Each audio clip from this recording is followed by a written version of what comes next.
Les pertes blanches, effectivement, les pertes blanches sont un phénomène naturel. Au niveau du système génital de la femme, le vagin notamment, a un système d'auto-nettoyage. Il se nettoie régulièrement et c'est le produit de nettoyage de ce vagin qui va sortir sous forme de pertes blanches.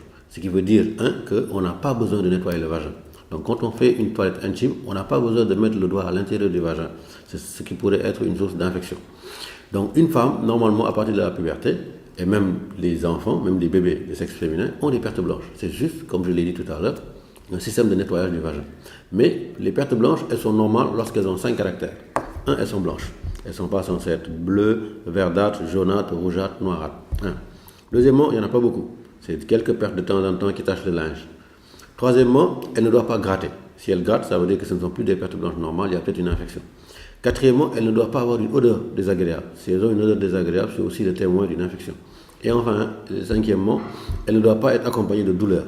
Si les pertes blanches sont accompagnées de douleur, ça veut dire qu'il y a probablement aussi une infection. Donc si un seul de ces 5 caractères change, il faudrait penser que là, on n'est plus en présence de pertes blanches normales, mais on est en présence de pertes blanches anormales.